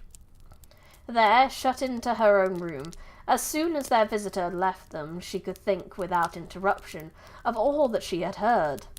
It was not to be supposed that any other people could be meant than those with whom she was connected. There could not exist in a world two men over whom Darcy could have such boundless influence. That had been concerned in the measures taken to separate Mr. Bingley and Jane. She had never doubted, but she had always attributed to Miss Bingley the principal design and arrangement of them. If his own vanity, however, did not mislead him, he was the cause. His pride and caprice were the cause of all that Jane had suffered, and still continued to suffer. He had ruined for a while every hope of happiness for the most affectionate, generous heart in the world, and no one could say how lasting an evil he might have inflicted.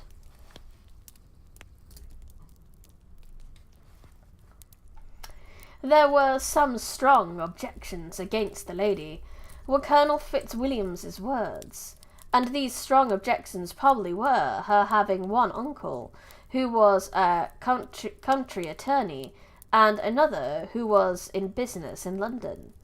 To Jane herself, she exclaimed, there could be no possibility of objection, all loveliness and goodness as she is, her understanding excellent, her mind improved, and her manners captivating. Neither could anything be urged against my father, who, though with some peculiarities, had abilities which Mr. Darcy himself need not disdain, and respectability which he will probably never reach.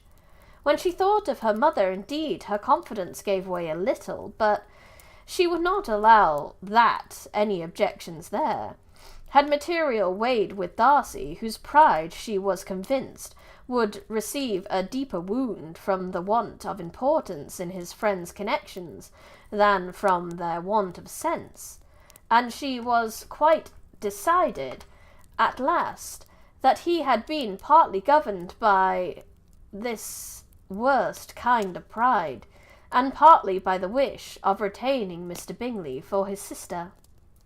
The agitation and tears which the subject occasioned brought on a headache, and it grew so much worse towards the evening that added to her unwillingness to see Darcy. It determined her not to attend her cousin at Rostings, where they were engaged to drink tea. Mrs. Collins, seeing that she was rather unwell, did not press her to go, and as much as possible prevented her husband from pressing her. But Mr. Collins could not conceal his apprehension of Lady Catherine's being rather displeased by her staying at home. So it was Darcy! So does Darcy want Mr. Bingley to marry his sister? Or did he just not like Jane? I don't know. We don't know. We're only judging this on a passing comment. We don't know. There is some tea yet to be spilled here. When they were gone, Elizabeth, as if intending to exacerbate herself as much as possible against Mr. Darcy, chose for her employment the examination of all the letters which Jane had written to her since her being in Kent. Oh no, she's down the anger rabbit hole. It's like when you see an angry tweet and you start looking at the comments and you can't stop yourself reading more of the comments, even though you know it's going to make you feel worse. They contained no actual complaint, nor was there any revival of past occurrences or any communication of present suffering. But in all, and in almost every line of each, there was want of that cheerfulness which had been used to characterize her style, and which, proceeding from the serenity of a mind at ease with itself, and kindly disposed towards everyone, had been scarcely clouded over. Elizabeth noticed every sentence conveying the idea of uneasiness, with an attention which it had hardly received on the first perusal. Mr. Darcy's shameful boast of what misery he had been able to inflict gave her a keener sense of her sister's suffering. It was some consolation to think that his visit to Rostings was to end on the day after next, and a still greater than in less than a fortnight she should herself be with Jane again, and enabled to contribute to the recovery of her spirits by all the affection she could. Checkmate. I don't use Twitter, Bridie, so it can't harm you. Good. Twitter's bad. I use it because I feel like I have to for VTubing, but it's so many times it shows things that I know are designed to make me angry, and I'm like, please stop showing me this. Please stop. You're gonna go for the night. Okie dokie, Mad Apple. Thank you so much for coming. I hope you had a lovely evening. Have a nice time. Bye-bye.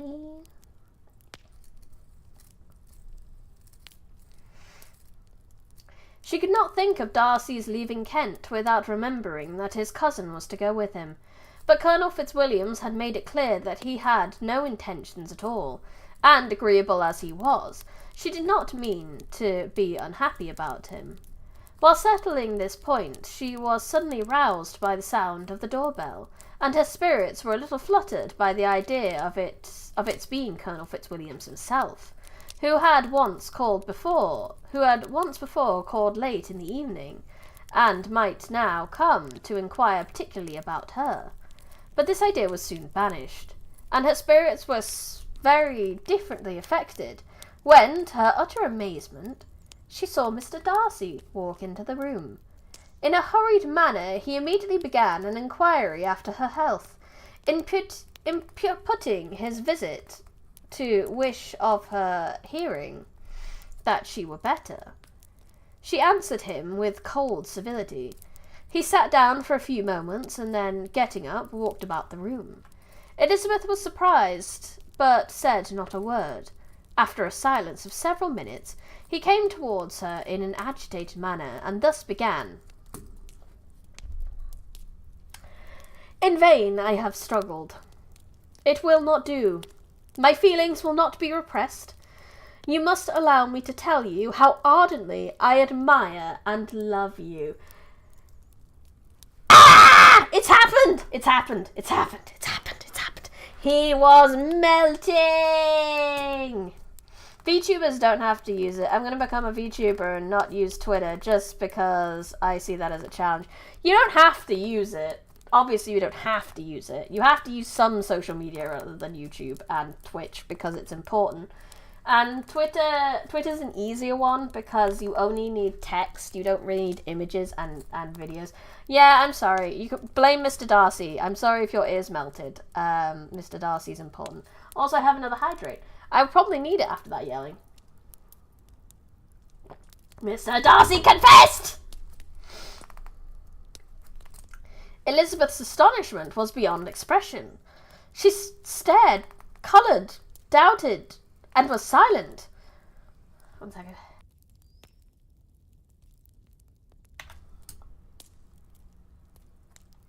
This he considered sufficient encouragement, and the avowal of all he felt, and had long felt for immediately followed. He spoke well, but there were feelings besides those of the heart to be detailed, and he was not more eloquent on the subject of tenderness than of pride. His sense of her inferiority, and of its being a degradation, of the family obstacles which judgment had always opposed to inclination, were dwelt on with a warmth which seemed due to the consequence he was wounding, but was very unlikely to recommend his suit. In spite of her deeply rooted dislike, she could not be insensible to the compliment as such a man's affection, and though her intentions did not vary far for an instant, she was at first sorry for the pain he was to receive, till roused to resentment by his subsequent language, she lost all composure and anger. She tried, however, to compose herself to answer him with patience, when he should have done. He concluded with representing to her the strength of that attachment, which, in spite of all his endeavours, he had found impossible to conquer, and with expressing his hope that it would now be rewarded by her acceptance of his hand. Oh my God, he's proposing! I know how much of a big deal that is. Yeah, I do. As he said this, she could easily see that he had no doubt of a favourable answer. He spoke of apprehension and anxiety, but his countenance expressed real security. Such a circumstance could only exacerbate farther, and when he ceased, the colour rose into her cheeks, and she said, "In such cases as this, it is, I believe, the established mode to express a sense of obligation for the sentiments avowed, however unequally they may be returned. It is natural that obligation should be felt, and if I could feel gratitude, I would now thank you, but I cannot. I have never desired your good opinion, and you have certainly bestowed it most unwillingly. I am sorry to have occasioned pain to anyone. It has been most unconsciously done, however, and I will hope be of short duration. The feelings which you tell me have long prevented the acknowledgment of your regard can have little difficulty in overcoming it after this explanation." Mr. Darcy, who was leaning against the mantelpiece with his eyes fixed on her face, seemed to catch her words with no less resentment than surprise. His complexion became pale with anger, and the disturbance of his mind was visible in every feature. He was struggling for the appearance of composure, and would not open his lips until he believed himself to have attained it. The pause was, to Elizabeth's feelings, dreadful. At least, in a voice of forced calmness, he said, "And this is all the reply which I am to have the honour of expecting? I might perhaps wish to be informed why, with so little endeavour at civility, am I thus rejected? But it is of small importance." "I might as well inquire," she replied, "why, with so evident a design of offering and insulting me, you choose to tell me that you liked me instead of against your will, against your reason, and even against your character. Was not this some excuse for incivility? If I was uncivil, but I have other provocations, you know, I have. Had not my own feelings decided against you, had they been indifferent, or had they even been favourable, do you not think any consideration would tempt me to accept the man who had the means of ruining, perhaps for ever, the happiness of a most beloved sister?"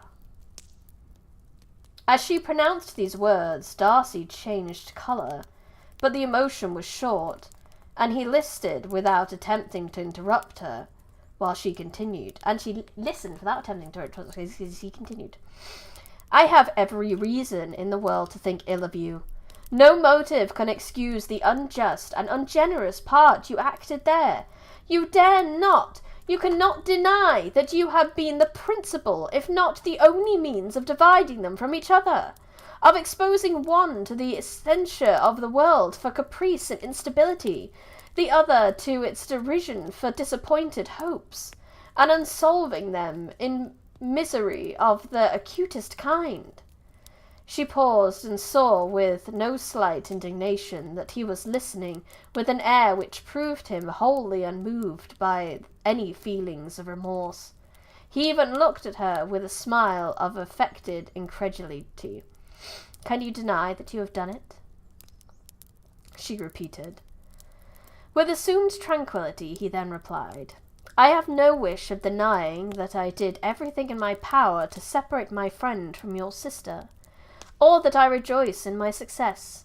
Towards him I have been kinder than towards myself." Elizabeth disdained the appearance of noticing his civil reflection, but its meaning did not escape, nor was it likely to consolidate her. "But it is not merely this affair," she continued, "on which my dislike is founded. Long before it had taken place, my opinion of your character was decided. Your character was unfolded in the recital on which I received many months ago from Mr. Wickham. On this subject, what can you have to say? In what imaginary act of friendship can you here defend yourself, or under what misrepresentation can you here impose upon others?" "You take an eager interest in that gentleman's concerns," said Darcy, in a less tranquil tone, and with a heightened colour. "Who that knows what misfortunes have been can help feelings an interest in him?" "His misfortunes!" Darcy repeated contemptuously. "Yes, his misfortunes have been great indeed." "And of your infliction," cried Elizabeth with energy. "You have reduced him to his present state of poverty, comparative poverty. You have withheld the advantages which you must know to have been designed for him. You have deprived the best years of his life of that independence, which was no less his due than his desert. You have done all this, and yet you can treat the mention of his misfortunes with contempt and ridicule. And this," cried Darcy as he walked with quick steps across the room, "is your opinion of me. This is the estimation in which you hold me.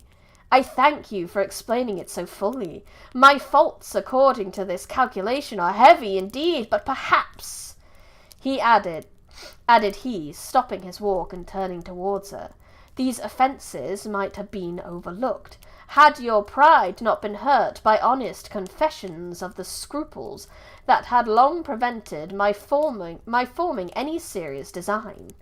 These bitter accusations might have been suppressed had I, with greater policy, concealed my struggles, and flattered you into the belief of my being impelled by unqualification, unallowed inclination, by reason, by reflection, by everything. But disguise of every sort is my abhorrence, nor am I ashamed of the feelings I relate. They were natural and just.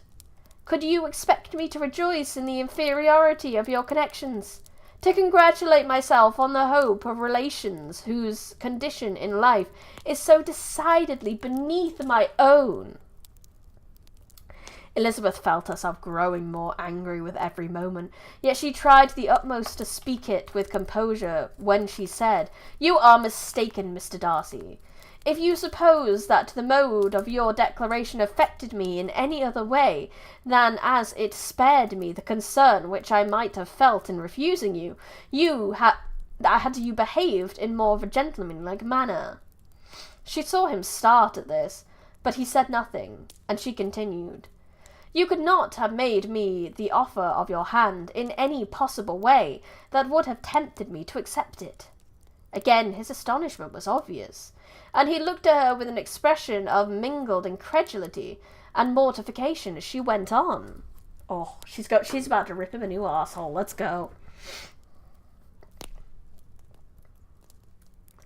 From the very beginning, from the first moment, I may almost say, of my acquaintances with you, your manners impressing me with the fullest belief of your arrogance, your conceit, and your selfish disdain of the feelings of others, were such as to form the groundwork of disapprobation, on which succeeding events have built so immovable a dislike. I had not known you a month before I felt you were the last man in the world whom I could ever be prevailed on to marry. You have said quite enough, madame.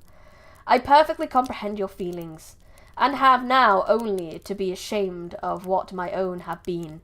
Forgive me for having taken up so much of your time, and accept my best wishes for your health and happiness.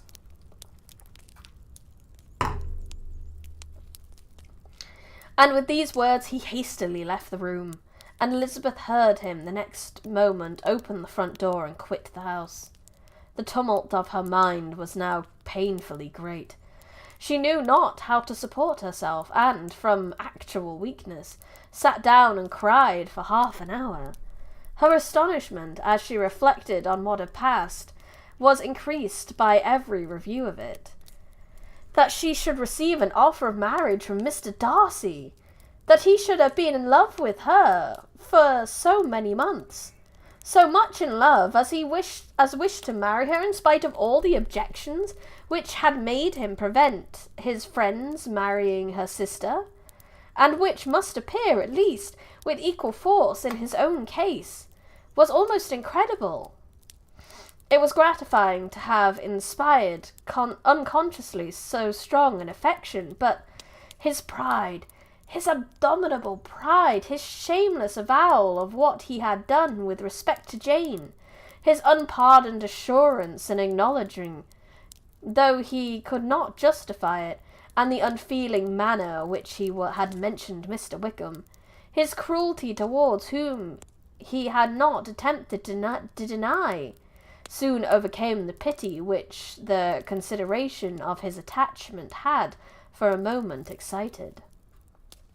She continued in very agitated reflections, till the sound of Lady Catherine's carriage made her feel how unequal she was to encounter Charlotte's observations, and hurried away to her room. Oh my! Oh my! Darcy confessed, but then Charlotte ripped him a new asshole. What's gonna happen now? She said no, bitch. She said no, you're an asshole. Think about the things you've done in your life and maybe I will marry you. Even so, actually no, she said I wouldn't marry you if you're the last man on earth, but in Old English. Oh. So it looks like he's gonna call on her before she leaves completely. That was exciting. That was exciting. I really enjoyed reading that. But that is all I have for you today. Thank you so much, everyone, for coming. Thank you, everyone in the chat. Thank you, everyone in like. Thank you, everyone who watches the VOD. If you have not already, I would highly appreciate it if you would leave a like on the video and subscribe to the channel if you are on YouTube, because we are 7 subs away from 5K. And you know what happens at 5K? I will get a 3D model. We will do a 3D karaoke. And a subathon with another 3D model. Yeah! Well, if you're ending today, nighty night, Brownie. I'll probably see you again in a month or two. Bye. Goodbye, Void. Have a good time. I hope you have a wonderful month or two. I hope you're lovely and recharged by the time we next talk. I will look forward to it. Have a good time. Good reading. Yes. For those of you who will not be taking a break from my content, I will be back tomorrow with some more coding. That will be lovely. And then I don't know, after that, I will schedule some stuff. But yes, we'll be back tomorrow with some Rempy coding. My brain. No, not tomorrow. It's not Sunday. It's Saturday. I'll be back on Monday with Rempy coding. I will not be streaming tomorrow, even though I normally do. And I'm very confused. It feels like a Sunday, but it's not a Sunday. If you have done all your likes, not tomorrow. I meant Monday. Monday. If you have done your likes and your follows and you would like to support in a way that means I have money, and that would be great. You can do it multiple ways. You can do it via YouTube membership with emotes, exclusive streams, Discord channel, and merch discounts. You can do it via the Patreon, where you can get short stories, exclusive streams, merch discounts, and free books. You can do it via the Kofi, where you don't really get much for it, but it's got really good rates for me if you just want to throw money at me. And it also has some small, short audiobooks in the shop. There is also, last but not least, the merch store, where you can get ebooks, first edition copies of my books, bookmarks, keyrings, t-shirts, a notebook, and even a soft pillow and some stickers! Lots of fun stuff. I'm sure there's something you'll like in there. I highly recommend you go take a look at it. I think that is all I have for you today. So I will see you on Monday. But for now, I had fun. I hope you had fun. This has been Briny Ross Smith, Light in the Forbidden Library. Goodbye, everyone. Bye.